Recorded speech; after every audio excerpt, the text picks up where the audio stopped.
Ladies and gentlemen, please take your seats. You know, they say there's one born every minute. Suckers, that is. And that is kind of the theme of today's episode.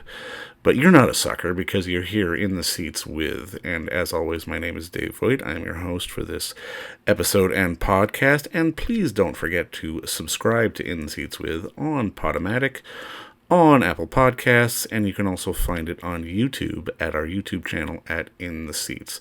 But Suckers is the theme of today's episode because we're going to be talking with director Roger Nygard about his film Suckers, believe it or not, which just got restored and re-released on Blu-ray. It is a car salesman comedy with a David Mamet sort of intensity and spice to it. It is a dark comedy. It's a lot funnier than I honestly expected. It's starring David Benzali.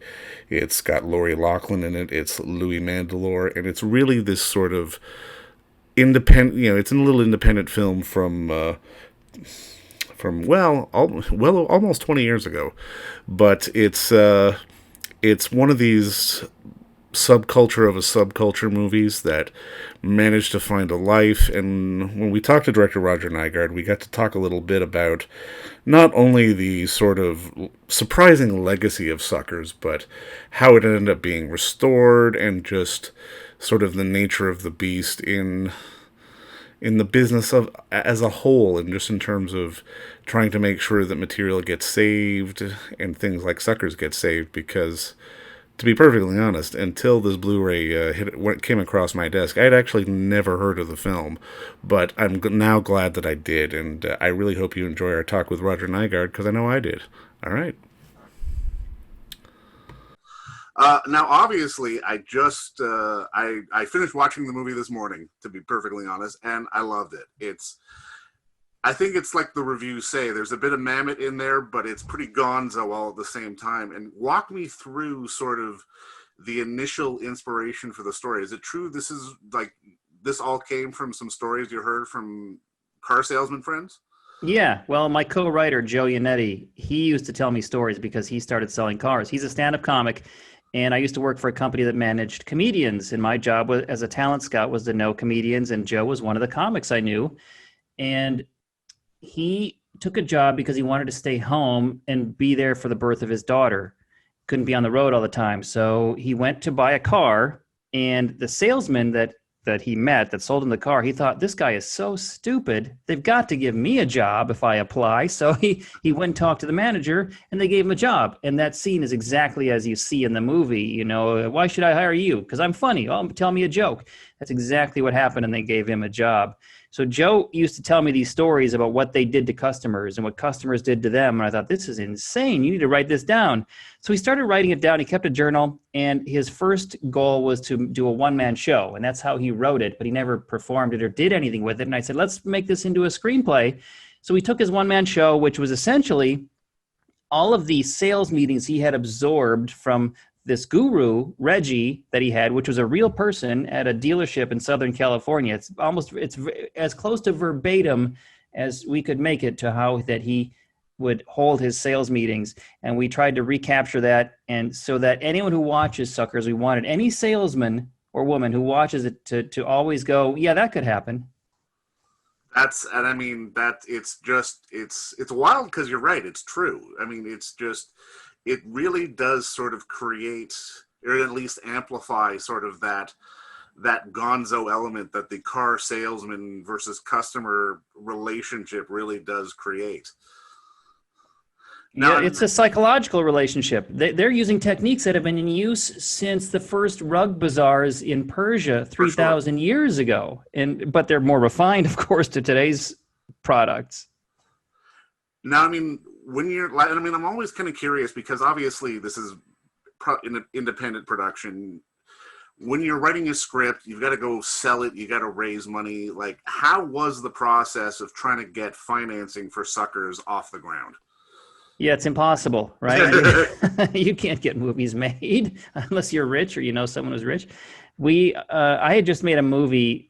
I made two movies. One called High Strung, my first feature, which was a soul investor, which is Russian guy named Serge, who ended up fleeing the country a few years later under multiple federal indictments. Right. So that was the source of my first film. My second film was an action picture, low-budget action picture called Back to Back American Yakuza 2. And those films were basically financed mostly by foreign sales, pre-sales. And then I wrote this script with Joe shortly after that. In the meantime, the producers who had made Back to Back, I had brought them an idea from Denise Crosby, who was in my first film, High Strung, to do a documentary about Trekkies. It was her idea. She pitched it to me because she had been doing conventions and said, these people are so interesting and funny. Someone should do a documentary about Star Trek fans. And I said, I can't believe no one's done it. Of course. So they agreed. And so these producers who did my second film put up enough money to go shoot one weekend of interviews for a documentary about Star Trek fans. And that footage was so colorful and amazing that we kept going. During that time, I finished Sucker's script with Joe. And I started with these producers because I was in bed with them on these two other projects. And I said, let me just do a pitch meeting with you guys. And they said, okay. So I arranged a meeting and they're sitting in the room, 3 producers, and it's me. And then I said, okay, I've got this great idea. It's about car salesmen. And I said, let me introduce you to my co-writer. And I opened the door. And then Joe came in, not as Joe, but as Reggie, playing the role of Reggie, and did a little mini sales meeting to these producers and then left the room. And I said, that's the movie.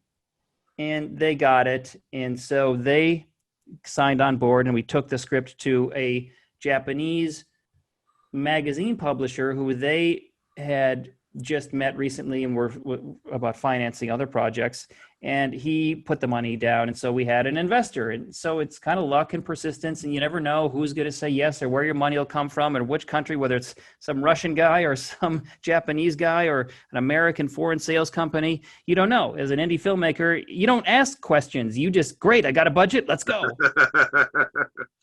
And I mean, I'm curious from your perspective, like, because in a lot of your film, like with this and with Trekkies, like there are there's characters that are, or subjects as it were, based in real life or in real life that are really dialed up to 11. For you as a storyteller, is that the kind of stories you want to tell? Something that's kind of pulled out of real life but dialed up to 11?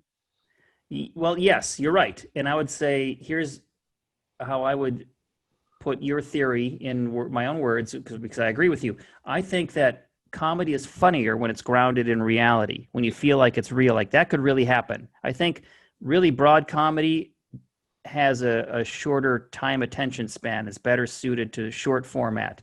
But if you have a real story about real people that you care about, the laughs are going to be stronger.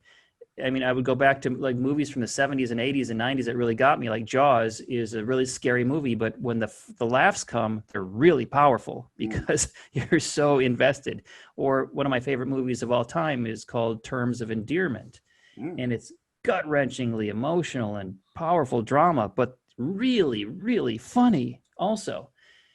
And so that was part of my inspiration. And then you're right about Glengarry Glen Ross. That film really blew me away, and I'm a huge Mamet fan. And I thought, okay, we should do the Glengarry Glen Ross meets Clerks of car salesmen. That's how I pitched it to Joe when I first told him we should write this. And the more real it is, the more real it feels, the funnier the laughs will land. No, I absolutely agree with you. And I mean, I guess this kind of leads into my next question, because obviously when you're making an independent film, you take what you can get, but obviously a lot of your budget may depend on the actors that you can get. Can you talk to me a little bit about getting people like Daniel and getting people like Laurie? Because, I mean, especially when you made the film, they were people who had a certain degree of name value. Yeah, they got paid scale, SAG minimum scale. Everyone got the same on the film. Everyone who was there earned their part and wanted to be there. And because they like the script, they were available, they want to act. Actors want to act. If you give them good parts, they want to do it. And if you tell them everyone's getting the same, we're all in the same boat, they oftentimes, we found, will go for it, because it's a group effort, and it tends to eliminate the jealousy that negotiating for higher salaries, who gets placed where, whatever, that just gets in the way. So if somebody did have that sort of mindset, they're not in the film, because they wouldn't play by the rules that we had to set up by the nature of our budget. So obviously I'm used to dealing with low budgets because as an indie filmmaker and a documentarian, all my documentaries since Trekkies have been self-funded. I pay for them myself. My most recent one about marriage, it's called The Truth About Marriage. I spent 7 years and traveled around the world and interviewed people on my own dime. And that's one reason it took so long. And because I had to, but then I have total control, and it's my vision, it's my expression, it's my idea, it's what I learn. And you get to learn what I learn as you come along, as I seek out the truth about marriage. But it's much more satisfying that way. I found that the higher the budget gets, the less satisfying the experience is. Oh, for sure. Yeah.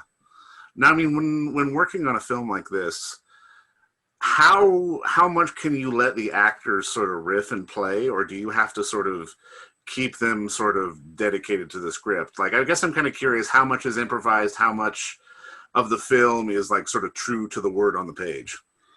It's a great question. I mean, I'm no stranger to the world of improv. I edit Curb Your Enthusiasm, and I edited the TV show Veep, both of which have a lot. Obviously, Curb is all improvised, and you get things that you could never write by those moments of interaction with great actors. In Suckers, it's almost all exactly as we wrote it. We created a world, and we wanted it to be as real to that world as possible. And these actors, as good as they are, if they've never been a car salesperson, they don't really have a lot to contribute to that part of the script. But as far as the emotional or the personal aspect, there was a little bit of improv, and we let them do it because everyone can contribute to that. The husband and wife scenes, or the funny interplay between the characters at work.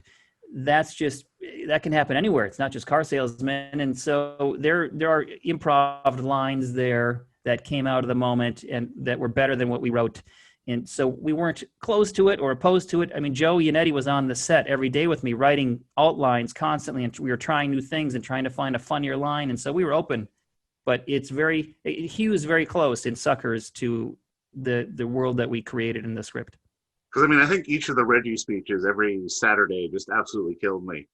And those are word for word as written. I'm like that. That's amazing to me, because I mean, I've got to imagine while you're shooting them, everyone's just cracking up and you're losing takes. How do you sort of keep to the moment to be able to get what you need? Because I could imagine you could lose hours just everyone losing their shit laughing on moments like that. Yeah, well, we got that out of the way in the rehearsals, and we were lucky. We did have a rehearsal day so that we could, and we set up these sales meetings. We did all these sales meetings, got most of the cast together, and everybody got used to the idea. And then it becomes normal. It's not funny anymore. It's just, that's the world you're in. The world is that's the new normal. That's normal for car salespeople.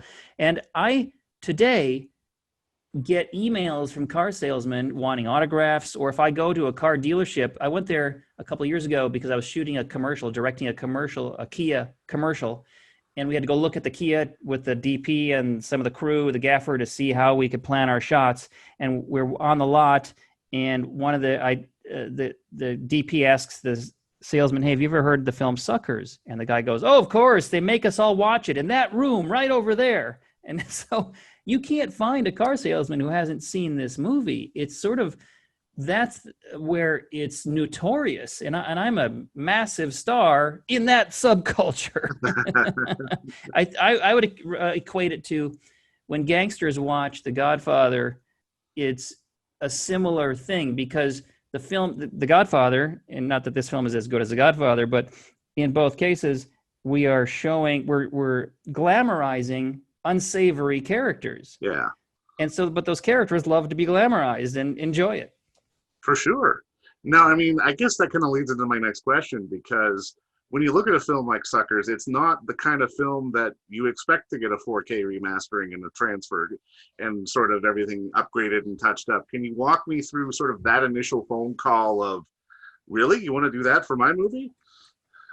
Yeah, it didn't happen that way at all. Here's what happened. The producers that I worked with went out of business and dissolved their company and were throwing everything in the trash. And I got there just in the nick of time, essentially, and said, "Don't throw this away." And so I got my hands on the negative, and the Elements negotiated a deal with them for them to transfer the rights to me because they were going to throw it away anyhow. And so now I had all the materials and I owned it. And so I spent the money and the time and effort and oversaw the restoration of the film because as the filmmaker, I wanted to save it. That, you know what, that's a beautiful and simple enough answer as well, because there are so many films out there that get lost for companies getting folded or this, that, or the other, or people forgetting that the movie even exists. They had other films that they owned that they threw in the trash that are no longer available. One was called Sweet Jane with Samantha Mathis starring in it, who became a big star, and Jason Gordon-Levitt, I think is his name. Those are the two stars. That film's gone forever. It went in the trash. What a shame. Now, I mean, I guess that kind of leads into my next question, because people get into the industry, they want to be a director, or they want to be a writer, but you're a writer, you're a director, you're an editor, you're a producer, you're very much a jack of all trades, self-sustained, can do what you need to do to sort of get things moving in the industry. I'm kind of curious, from someone who has navigated the industry for so many years, is having that multiple skill set really how you kind of survive? Yeah, it's essential. I'm writing a book right now, my second book, actually. My first book was a companion book to The Truth About Marriage, which is out. And I enjoyed that process so much that I thought I've got to do this again. My second book is about editing comedy specifically. And my thesis of that book is that don't be an editor who cuts films, be a filmmaker who edits. Yeah. If you want to be one of the best in whatever arena, whether it's director of photography, wardrobe, writer, any aspect of filmmaking, learn every aspect of filmmaking by doing your own films. Become a filmmaker.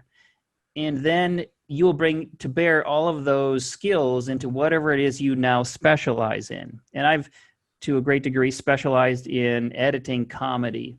I've directed comedy, directed TV sitcoms and my indie films, and I've written and produced as well.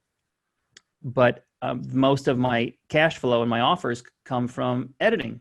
And I'm about to start Curb Your Enthusiasm season 11 next. And so the reason Larry David trusts me to choose what's funny for his TV show is because for some reason I know which takes to choose, and I choose the right takes and put them in the right order because of my experience as a filmmaker, not as a guy who knows how to work the software on an Avid. Right. No, this always kind of fascinates me because, I mean, you've done narratives and you've done documentaries. Where does, like, I'm looking for the right way to word this. Like, how do you sort of make the funny in editing? Because, I mean, I can imagine when you're a documentarian, a lot of times it's just, making sure you have the camera on and pointed in the right direction.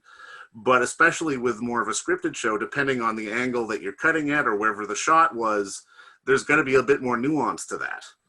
Yeah, I'm going to have a whole book that explains that in great detail because it is deceptively difficult. And one of my arguments is that the most important person on a movie is the writer, because without a script, you have nothing. The second most important person on a movie is the director, because that person is going to make all the decisions. In television, I would substitute the showrunner for the director in that equation. The third most important person, whether it's TV or movies, is the editor. And the editor often gets overlooked. People go, just get who's available and plug them in. But you wouldn't do that with a writer. And the editor is essentially a writer. You are rewriting the script in the editing room. And so you want someone who is a good writer also, as well as an editor who can take what exists. One of the editors I interviewed for my book, Ivan Ladizinski, who created the style of Survivor, put it this way. He said that he doesn't care what's in a script because the footage tells him what to do. It doesn't matter what they intended or what they wrote. What matters is what are the pieces I have to work with, and what's now, knowing your pieces, you can determine what's the most appropriate and concise and funniest and effective version of interlocking those pieces into a final product. And that takes a lot of experience, obviously. And there are things that you learn that can be taught. I mean, you've got to have an innate sense of what's funny. You can't really teach someone who's not funny to be funny, but you can teach, don't cut on a blink. Never go out on a blink because it's disorienting. Okay, that's just a rule that you learn over time. Or do not cut away from someone's face until they finish delivering the punchline. You want every frame of the punchline on screen to reach maximum funny. If you cut 3 frames early, it's not as funny, just mathematically. And so you learn these things over time. And these are things that I'm putting in the book. For editing, does the job change between TV and film? Because, I mean, especially if it's broadcast where there's commercial breaks, does that change your job at all?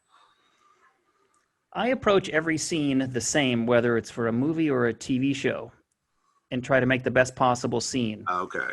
And I start from the back. I look at the last take first, because that's usually where they arrived at what they think is the best performance. And I'll build an entire scene from that one last good take. And you can do that now because everyone's shooting with multiple cameras, 2 or 3 cameras at the same time. And so you can cut a whole scene from one take. And now I take that version of the scene that I've edited and I'll try to beat it by going earlier into earlier takes. And okay, well, this is a better version of that line or that look. If I had started with the first take and worked to the end, I would have replaced 85% of it. By starting at the end and working backwards, I'm only going to replace maybe 45% of it. So I get done faster and the product is better. And that is my system that has evolved over time, whether it's movies or television. I just want the best, most concise, because the shorter is funnier. You want the same thing. You've got a setup and a punchline. And so my job partly is to clear out everything that's in between the setup and the punchline to get there as streamlined in as streamlined a version as possible, because actors will throw in what I call word baggage, let them ums and ahs and you knows and pauses. Oh, yeah, for sure. Yeah. And so I try to clear all that out and get there as quickly as possible from setup to punchline. And sometimes the writer has put in asides that are getting in the way of the punchline, and I'll cut those out. And it takes an understanding of what's funny, what's funnier. And you can take the same scene that someone else cut and make it 15% funnier by just applying some basic trims to it that just get you there faster. Okay. Now, I mean, I guess my next question is, because I'm always really curious about this. Because you do multiple jobs, you'll write, you'll direct, you'll edit, you'll produce. I'm kind of curious, what does editing teach you about being a director? Or what does directing teach you about being a writer? Or what does producing teach you about being an editor? And so on and so forth. Well, if you are going to be good at your job, if you can understand a little bit about all the jobs, you'll be much better at your job. I think it was Orson Welles who said that anyone can learn how to work the equipment in 30 minutes of instruction.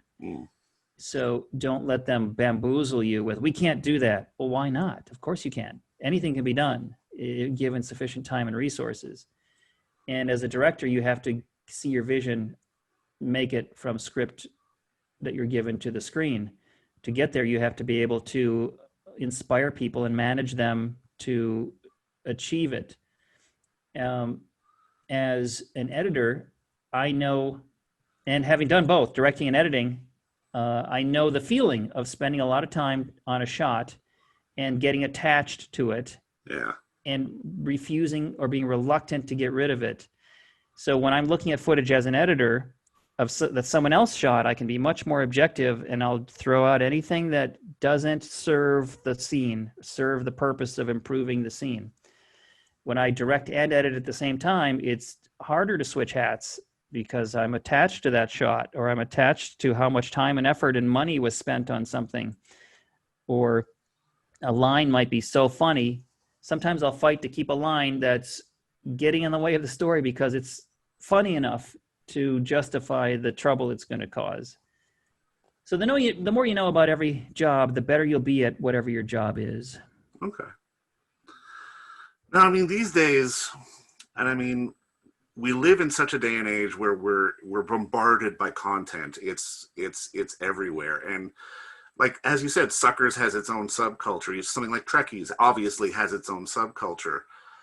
How important do you feel it is not only just to save content like this, but content in general? Because as much as people like you or I may be aware of so many different kind of films and different kind of movies and different even kind of genres and subcultures and so on and so forth, there's probably still even more that we're not even aware about. Clearly, oh yeah. I mean, salesmen and women is a subculture. Yeah. UFO and alien fanatics is a subculture. That was my documentary, 6 Days in Roswell. I noticed that all my films are essentially about subcultures. At some point, I didn't set out to do that, but that's what I've done because I am fascinated by people. I'm sort of an amateur sociologist documenting interesting subcultures of people, whether it's the nature of existence, my documentary about existentialism, an impossible topic. There's no, how do you make a documentary about existentialism? It's you can't do it. Yeah. But that's what intrigued me because it's about the subcultures of belief systems, people who believe, why do they believe in this, whether it's Buddhists or atheists? And it fascinates me to see them, talk to them, and compare what they think. I am fascinated by life, by people, by existence. And so that's what draws me to subject matter, the subject matters that I choose. And it takes a curiosity in life and people to write something that will excite a curiosity in an audience. Yeah. And there's an infinite number of subcultures out there. And so there's no shortage for me to keep me occupied until I'm too decrepit to make another film. Is that curiosity really sort of what sparked you into the business? Probably, certainly a part of the perfect storm. Yeah. I remember at age 7 discovering my dad's camera. He had a 120 millimeter reflex camera that you look down on it and you focus it and it shoots this way and takes pictures. And he had left a half a roll in there, and I found it and went down and took pictures of ice formations because I thought they were pretty. And my dad sent the roll off to be developed, and it came back, and who wasted this camera's roll of film on ice? But, they were pretty. So I, from that point forward, started thinking visually. And next I appropriated my dad's 8 millimeter film camera. And then in college, I moved to video, and it's all the same. It's just the budget's got a little higher, Right. and the subject matter more complex. Now, and I mean, I guess just to put a bow on this, because like you say, you make films about these subcultures and just sort of capturing these fascinating sort of complexities of humanity, I guess is the right way to word it, and just in how different people can behave and how different people are and just how we all sort of coexist with one another. If you had to pick one film that isn't yours, obviously, that sort of encapsulates those ideas, what would it be? Well, you have to show subcultures accurately and be true to your subject. And that's difficult for me, for any filmmaker, for a lot of people, because I noticed with Trekkies that I set out to show Star Trek fans because they were interesting and funny. They made me laugh, and I found them fascinating. The films that came after, other people who tried to do fan documentaries didn't maybe achieve the same result that we did because they were made by people inside that world trying to promote that world. And so they had an agenda, and no one likes to be preached to. I'm not preaching that you should do or believe any of these things are great. I'm just saying, look at this really fascinating group of people, because people are amazing. They're so funny and fascinating. And Trekkies, you watch Trekkies and you laugh. There's a message, there's a moral to the story. Yeah. At the end. And I designed the film so that the first half of the film is like a freak show. It's sort of used to go, wow, these people are crazy. But by the second half, you go, you know what? These people they're not so bad, because they're doing this to raise money for charity, because they believe in the Prime Directive and that all cultures are equal, or everybody's equal, and cultures should be respected. And there's all this philosophy that underlies this TV show. And so by the end, someone who had no idea what a Star Trek fan was is going, I guess they're okay. Who starts out by laughing at how crazy they are. Yeah. So there's a journey that a viewer goes on. So what should a filmmaker do? What's the movie that I find that captures this? I've been influenced by the Maysles brothers, who are like fly on the wall documentarians and try to capture it as accurately and realistically as possible. My biggest influence for Trekkies, I think, was a short film. I mean, Trekkies, I think, was the first feature fan documentary, but there was one that came before us about Elvis fans called Mondo Elvis, a short film, which you'll see Trekkies has a lot in common with, because I saw that many years before, never intending to become a documentarian, but it always stuck with me and influenced me. And because these people who are so into Elvis and didn't believe he was dead, it's hilarious, and your jaw's on the floor while you're watching that. I'm influenced by documentaries that really affect you in an emotional way, because the best documentaries have a 3-act structure, or a story with a setup and an ending that's preset, like the verdict of in My Brother's Keeper. There's a jury verdict at the end. Or Hoop Dreams, who's going to make it to the majors, or get selected to play in the NBA, which high school basketball players. So you've got a preset ending. Or in Roger and Me, Michael Moore goes on a search for Roger Smith. And so it's, when's he going to meet him? And he doesn't. And so he comes up with a way to deal with that by interviewing an empty chair. He constructed an ending that he wasn't able to achieve. And my films are not at all like those narratives. They're concept documentaries, which are, for some reason, that's what intrigues me, are concepts. Like Food Inc. is a concept documentary. Yeah. It's a well-done concept doc. And those are difficult to pull off, but I find fascinating because you learn something from it. A big one right now is The Social Dilemma that just came out, concept documentary. Yeah. And so it's quite a challenge to tell a story about a concept. The easier story to tell is you find a great, fascinating person and you follow that person, like Crumb. That was another documentary that really affected me, the artist Crumb, and just follow him in his life. And so I, for some reason, have shied away from those easier topics and take on impossible questions like, why are relationships so hard? Why is marriage so difficult? Or why do we exist? Unanswerable, but that's what intrigues me. So I'm sure that my next film will be something equally impossible. Well, and you're right, though, because, I mean, cinema really is about people, and as much as we may get drawn in by sort of the gonzo on the surface of something like Suckers, there's layers there, and you need to give it a chance to sort of let it sort of seep in and really to be able to appreciate it. And just, I'll put a bow on all this, but I think that's why I love Suckers, because as much as it's crazy, there's more to the crazy than the initial flash of what we see in like a trailer or that kind of thing. It's really got something to it that, while hilarious and insane, really speaks to sort of the core values of humanity at the same time. Well, there's a core question in Suckers too. The theme of the movie is, how much is too much? What's too far? What are you willing to do to make a living? And so Bobby, the new salesman character, asks himself that question. He's forced to at some point.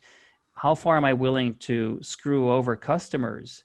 And he sees all these people around him who go too far and are punished for it lethally at the end of the movie.